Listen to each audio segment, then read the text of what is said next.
साथियों, आज जब भारत विकसित बनने की एक नई यात्रा पर निकल पड़ा है, तो रामनाथ गोयनका जी की विरासत और भी प्रासंगिक है।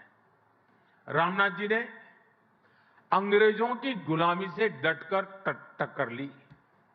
उन्होंने अपने एक संपादकीय में लिखा था, मैं अंग्रेजों के आदर्श पर अमल करने के बजाय अखबार बंद करना पसंद करूंगा।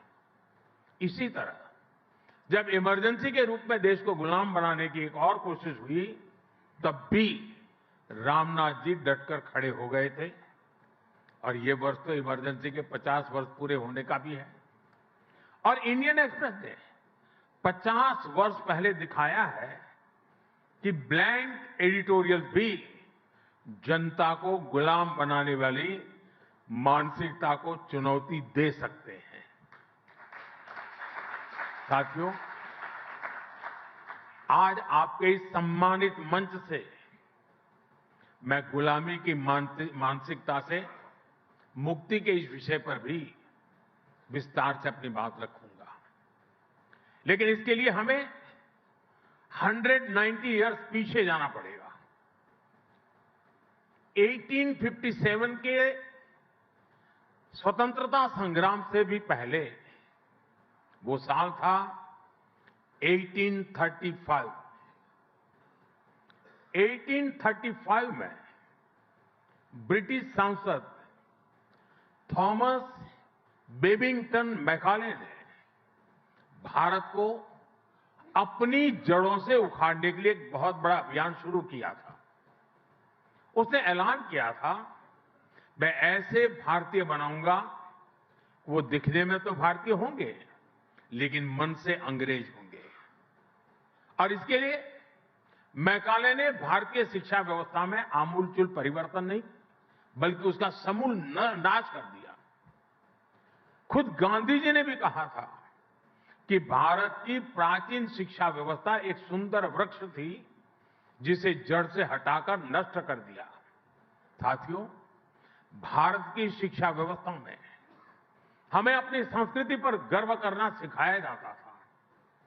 भारत की शिक्षा व्यवस्था में पढ़ाई के साथ ही कौशल पर भी उतना ही जोर था।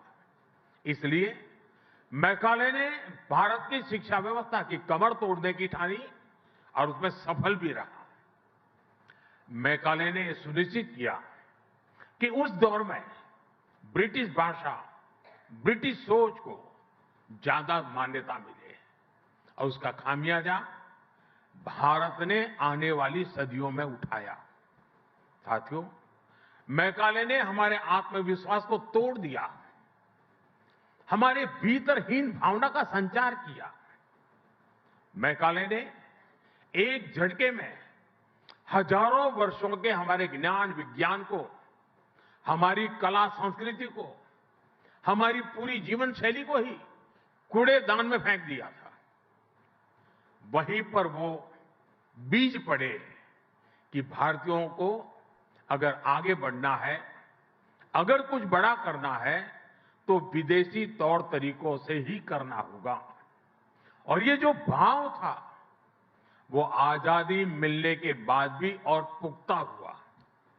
हमारी एजुकेशन, हमारी इकोनॉमी, हमारी समाज की एस्पिरेशन सब कुछ विदेशों के साथ जुड़ गई।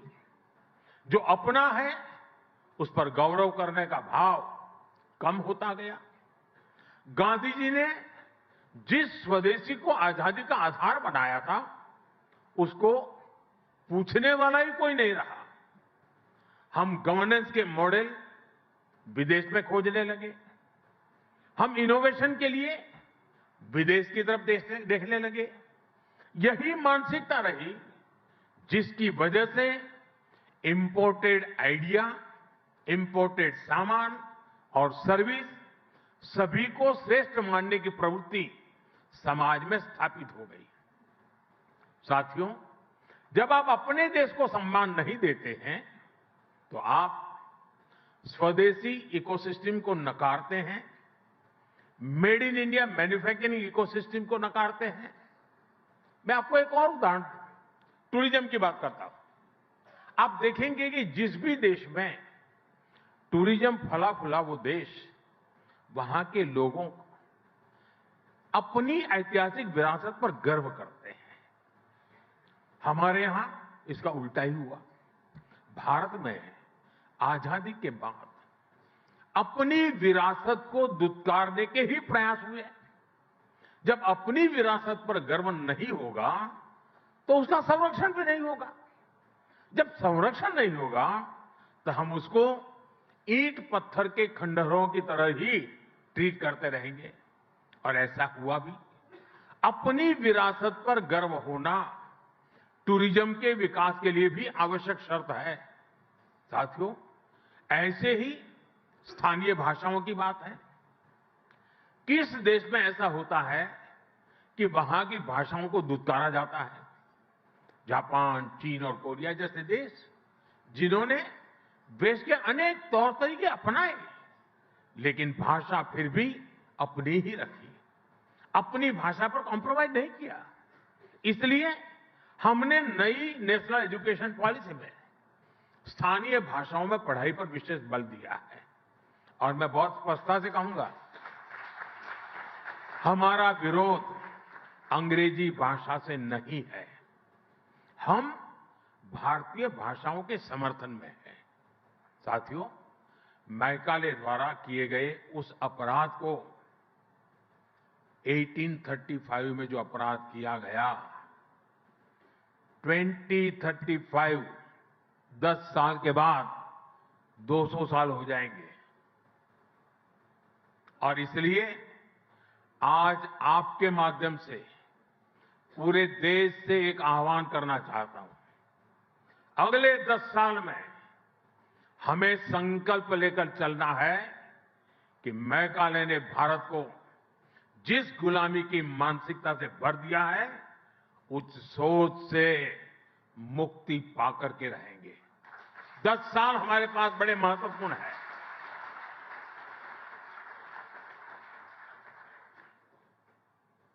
मुझे याद है एक छोटी घटना। गुजरात में लेप्रेसी को लेकर के अस्पताल बन रहा था, तो वो सारे लोग महात्मा गांधी जी से मिले उसके उद्घाटन के लिए। तो महात्मा जी ने कहा कि मैं लेप्रेसी के अस्पताल के उद्घाटन के पक्ष में नहीं हूं, मैं नहीं आऊंगा, लेकिन ताला लगाना है। उस दिन मुझे बोला ना, मैं ताला लगाने आऊंगा। गांधी जी के रहते हुए इस अस्पताल को तो ताला नहीं लगा था, लेकिन गुजरात जब लेप्रेसी से मुक्त हुआ और मुझे उस अस्पताल को ताला लगाने का मौका मिला जब मैं मुख्यमंत्री बना।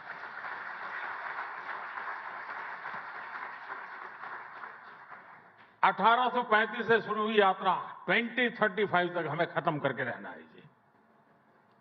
गांधी जी का जैसे सपना था कि मैं ताला लगाऊंगा, मेरा भी सपना है कि हम ताला लगाएंगे।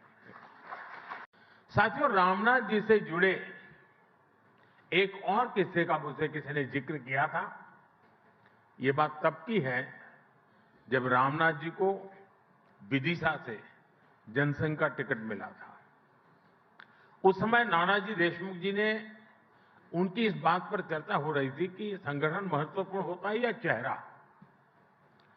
तो नानाजी देशमुख ने रामनाथ जी से कहा था कि आप सिर्फ नामांकन करने के लिए आएंगे और फिर चुनाव जीतने के बाद अपना सर्टिफिकेट लेने के लिए आ जाइएगा। फिर नानाजी ने पार्टी कार्यकर्ताओं के बल पर रामनाथ जी का चुनाव लड़ा और उन्हें जिताकर दिखाया। वैसे ये किस्सा बताने के पीछे मेरा ये मतलब नहीं है कि उम्मीदवार सिर्फ नामांकन करने आए। मेरा मकसद है भाजपा के अनगिनत कर्तव्यनिष्ठ कार्यकर्ताओं के समर्पण की ओर आपका ध्यान आकर्षित करना है। साथियों, भारतीय जनता पार्टी के लाखों करोड़ों कार्यकर्ताओं ने अपने पसीने से भाजपा की जड़ों को सींचा है और आज भी सींच रहे हैं। और इतना ही नहीं, केरला, पश्चिम बंगाल, जम्मू कश्मीर ऐसे कुछ राज्यों में हमारे सैकड़ों कार्यकर्ताओं ने अपने खून से भी भाजपा की जड़ों को सींचा है। जिस पार्टी के पास ऐसे समर्पित कार्यकर्ता हो, उनके लिए सिर्फ चुनाव जीतना ध्येय नहीं होता, बल्कि वो जनता का दिल जीतने के लिए सेवा भाव से उनके लिए निरंतर काम करते हैं। देश के विकास के लिए बहुत जरूरी है कि विकास का लाभ सभी तक पहुंचे। दलित, पीड़ित, शोषित, वंचित सभी तक जब सरकारी योजनाओं का लाभ पहुंचता है तो सामाजिक न्याय सुनिश्चित होता है। लेकिन हमने देखा कि बीते दशकों में कैसे सामाजिक न्याय के नाम पर कुछ दलों, कुछ परिवारों ने अपना ही स्वार्थ सिद्ध किया है। साथियों, मुझे संतोष है कि आज देश सामाजिक न्याय को सच्चाई में बदलते देख रहा है। सच्चा सामाजिक न्याय क्या होता है, ये मैं आपको बताना चाहता हूं। 12 करोड़ शौचालयों के निर्माण का अभियान उन गरीब लोगों के जीवन में गरिमा लेकर के आया जो खुले में शौच के लिए मजबूर थे। 57 करोड़ जनधन बैंक खातों ने उन लोगों का फाइनेंशियल इंक्लूजन किया जिनको पहले की सरकारों ने एक बैंक खाते के लायक तक नहीं समझा था। 4 करोड़ गरीबों को पक्के घरों ने गरीबों को नए सपने देखने का साहस दिया, उनकी रिस्क टेकिंग कैपेसिटी बढ़ाई है। साथियों, बीते 11 वर्षों में सोशल सिक्योरिटी पर जो काम हुआ है वो अद्भुत है। आज भारत के करीब 94 करोड़ लोग सोशल सिक्योरिटी नेट के दायरे में आ चुके हैं। और आप जानते हैं 10 साल पहले क्या स्थिति थी? सिर्फ 25 करोड़ लोग सोशल सिक्योरिटी के दायरे में थे, आज 94 करोड़ हैं। यानी सिर्फ 25 करोड़ लोगों तक सरकार की सामाजिक सुरक्षा योजनाओं का लाभ पहुंच रहा था। अब ये संख्या बढ़कर 94 करोड़ पहुंच चुकी है। और यही तो सच्चा सामाजिक न्याय है। और हमने सोशल सिक्योरिटी नेट का दायरा ही नहीं बढ़ाया, हम लगातार सैचुरेशन के मिशन पर काम कर रहे हैं। यानी किसी भी योजना के लाभ से एक भी लाभार्थी छूटे नहीं। और जब कोई सरकार इस लक्ष्य के साथ काम करती है, हर लाभार्थी तक पहुंचना चाहती है, तो किसी भी तरह के भेदभाव की गुंजाइश भी खत्म हो जाती है। ऐसे ही प्रयासों की वजह से पिछले 11 साल में 25 करोड़ लोगों ने गरीबी को परास्त करके दिखाया है। और तभी आज दुनिया भी ये मान रही है, डेमोक्रेसी डिलीवर्स। साथियों, मैं आपको एक और उदाहरण दूंगा। आप हमारे एस्पिरेशनल डिस्ट्रिक्ट प्रोग्राम का अध्ययन करिए। देश के 100 से अधिक जिले ऐसे थे जिन्हें पहले की सरकारें पिछड़ा घोषित करके भूल गई थी। सोचा जाता था कि यहां विकास करना बड़ा मुश्किल है। अब कौन सर खपाए ऐसे जिलों में? जब किसी अफसर को पनिशमेंट पोस्टिंग लेनी होती थी तो उसे उन पिछड़े जिलों में भेज दिया जाता था कि जाओ वहीं रहो। आप जानते हैं इन पिछड़े जिलों में देश की कितनी आबादी रहती थी? देश के 25 करोड़ से ज्यादा नागरिक इन पिछड़े जिलों में रहते थे। साथियों, अगर ये पिछड़े जिले पिछड़े ही रहते तो भारत अगले 100 साल में भी विकसित नहीं हो पाता। इसलिए हमारी सरकार ने एक नई रणनीति के साथ काम करना शुरू किया। हमने राज्य सरकारों को ऑन बोर्ड लिया। कौन सा जिला किस डेवलपमेंट पैरामीटर में कितने पीछे है, उसकी स्टडी करके हर जिले के लिए एक अलग रणनीति बनाई। देश के बेहतरीन अफसरों को, ब्राइट और इनोवेटिव यंग माइंड्स को वहां नियुक्त किया। इन जिलों को पिछड़ा नहीं, एस्पिरेशनल माना। और आज देखिए, देश के ये एस्पिरेशनल डिस्ट्रिक्ट्स कितने ही डेवलपमेंट पैरामीटर्स में अपने ही राज्यों के दूसरे जिलों से बहुत अच्छा करने लगे हैं। छत्तीसगढ़ का बस्तर, वो आप लोगों का तो बड़ा फेवरिट है। एक समय आप पत्रकारों को वहां जाना होता था तो प्रशासन से ज्यादा दूसरे संगठनों से परमिट लेनी होती थी। लेकिन आज वही बस्तर विकास के रास्ते पर बढ़ रहा है। मुझे नहीं पता कि इंडियन एक्सप्रेस ने बस्तर ओलंपिक को कितनी कवरेज दी, लेकिन आज रामनाथ जी ये देखकर बहुत खुश होते हैं कि कैसे बस्तर में अब वहां के युवा बस्तर ओलंपिक जैसे आयोजन कर रहे हैं।